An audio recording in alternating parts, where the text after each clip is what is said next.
So does how you sit for meditation really make a difference? I mean, can a specific posture literally change your body's hardware? Well, a fascinating debate online sparked this exact question, putting ancient wisdom up against modern science.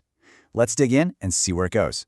It all kicked off with this really bold claim. The argument being made is that poses like the full lotus aren't just about getting focused. No, they're supposed to be these precise physical tools designed to reroute your blood flow, generate electrical currents, and actually change your physiology on a fundamental level. And then, of course, came the inevitable two-word challenge that cuts right to the chase. It's a totally fair question, right? If you're going to make claims that big, you got to have the receipts. Where's the proof? So, this one simple question, references, really kicks off a much deeper debate. Is something like the lotus pose the key to a physiological upgrade, or is it just a painful, totally unnecessary tradition? Let's follow the evidence and just see what we can find. And here's the other side of that coin. For a lot of people, this so-called biological protocol feels less like a system upgrade and more like, a system crash. We're talking numbness, pain, your legs basically going offline. That's a super common experience, and it flies right in the face of this idea that the pose is supposed to be energizing.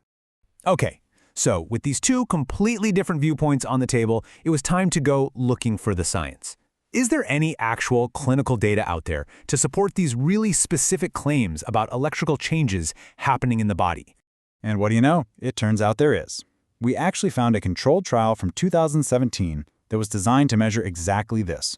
What happens to the body's energy when you sit in a lotus posture compared to just, sitting in a normal chair? This is the kind of reference we were hoping to find. And wow, the results are pretty striking. After a half hour, the group sitting in the lotus pose showed a really significant increase in electrical conductance along what are called acupuncture meridians. But the group just chilling in a chair, their conductance actually decreased. This points to a measurable, real physiological difference between just sitting and sitting in this specific posture. But here's a really crucial detail. This effect was not instant. It wasn't like flipping a switch. For the first 10 minutes or so, both groups actually showed a little dip in energy. It was only after that 20-minute mark that the Lotus group started to climb, which suggests there's a process happening that really needs time to get going. So, the study suggests there's a real electrical effect happening. But what does that actually mean?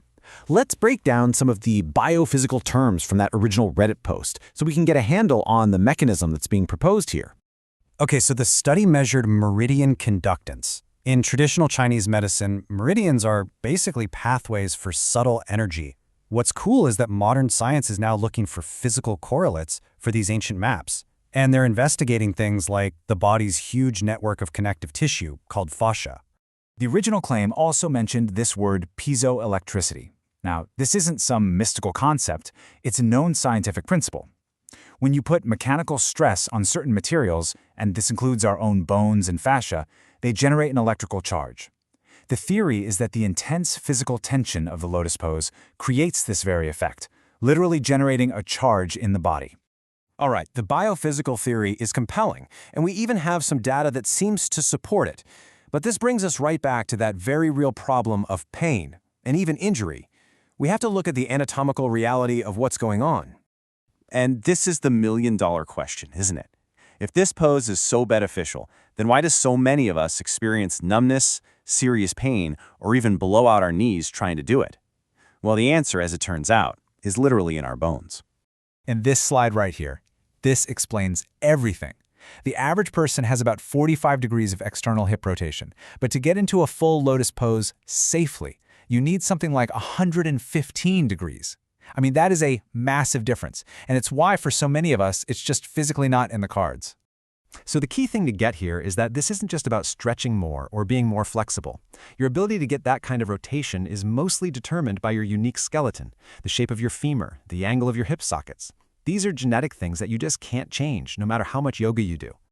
And this is exactly where things get dangerous. As the yoga expert Bernie Clark points out, if your hip bones physically stop the rotation, your body is going to try to find that movement somewhere else. And that somewhere else is almost always the knee joint, which is not built to twist like that. And that is exactly how people get hurt.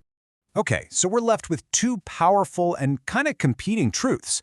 The lotus pose seems to have this unique physiological effect, but at the same time, it's anatomically impossible or even dangerous for a lot of people. So how do we make sense of that? Well, it helps to understand that there are really two distinct paths in meditation today. You can see the two paths laid out pretty clearly here. On one side, you have secular mindfulness, which is probably what most of us are familiar with. The whole goal is psychological well-being. On the other side is what we could call a biophysical practice. And here, the goal isn't just mental, it's about physiological transformation. And for that, specific postures are seen as absolutely essential. The secular mindfulness path is huge now. Programs like MBSR, which stands for Mindfulness-Based Stress Reduction, have been studied to death, and they show clear benefits for things like stress. But their aim is explicitly psychological, it's not biophysical. And that's why any posture where you can be comfortable and alert is perfectly fine. So where does all of this leave us? We've looked at the science, we've looked at the anatomy, and we've looked at these two different approaches. It really all boils down to one clear and, I think, pretty empowering idea. And here it is. The big takeaway is that there isn't one right answer. The person who says posture is a biophysical tool and the person who says comfort is all that matters, they can both be right. It just completely depends on their goal. Your how is determined entirely by your why. And that really brings the whole question back to you, doesn't it? What is your goal? Are you meditating for psychological calm, for stress relief? Or are you on a path of physiological transformation, trying to quite literally charge the hardware of your body? Your answer to that question will tell you everything you need to know about how you should sit.